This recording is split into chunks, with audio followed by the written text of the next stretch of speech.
Ndewo. Welcome to Igbo class.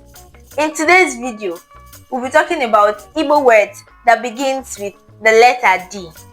Mkpụrụ okwu Igbo ndị ji mkpụrụ edemede D wee malite. Let's begin. Ka anyị bido.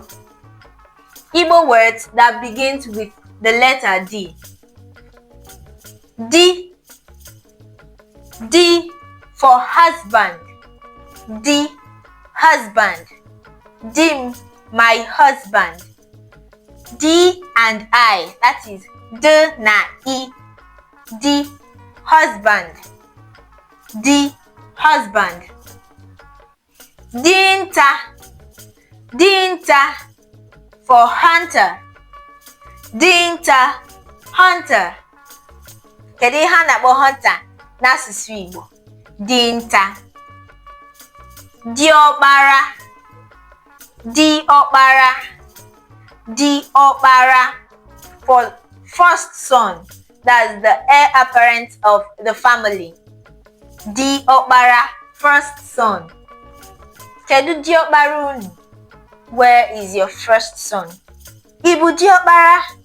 Are you the first son? Diokpara for the first son. Diochi. Diochi for palm wine tapper. Diochi, palm wine tapper. Dike.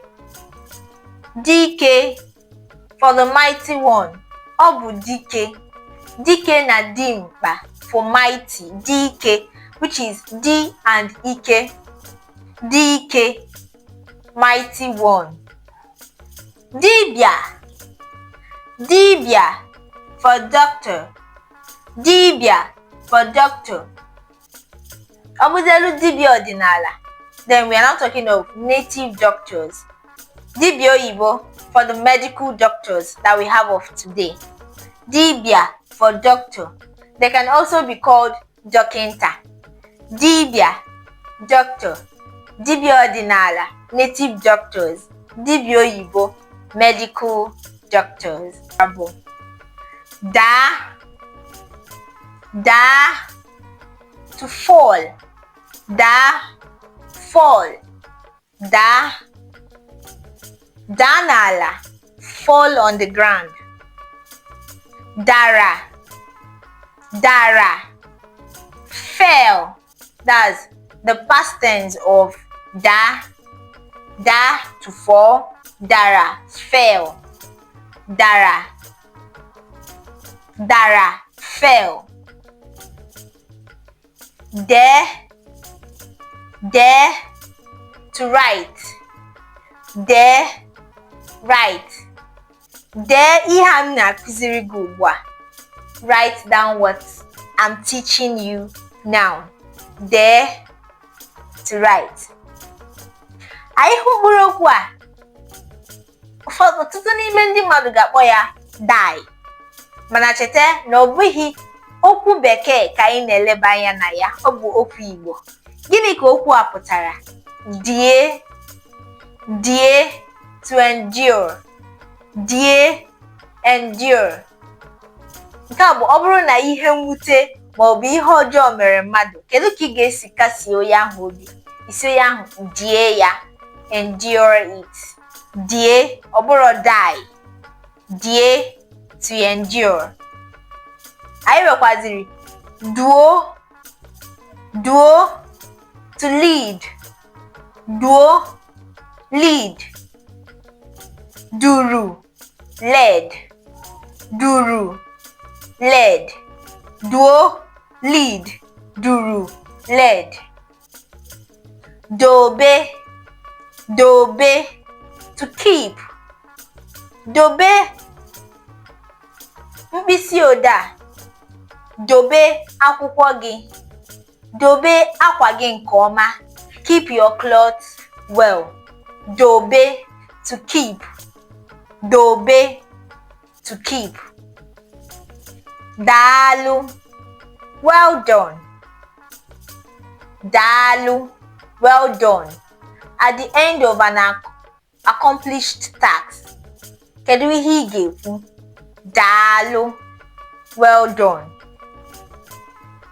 Dọta, to attract. Dọta, to attract. Dọta, dọta ndị mmadụ na mmemme ahụ. Attract people for that particular occasion. Dọta, to attract. Dịka, dịka can be used for like or as. Dịka. Dịgasị, dịgasị, vary. Dịgasị, when something varies. Dịgasị iche iche. Ihe ndị a dịgasị iche iche, it varies. Dịgasị, to vary. Dịgasị, to vary. Ọ dịgasị iche iche, it varies. Dabere, dabere, to lean on something or someone. To lean on something or someone. Dabere, dabere Chukwu, lean on God. Dabere na mgbode, lean on the board. Lean, to lean on something is dabere. Dabere, to lean. Dọpụta, dọpụta, dọpụta, to pull out. Something that is in a hidden place or something that is in a very secluded place, to pull it out. Pull out, dọpụta, dọpụta, pull out.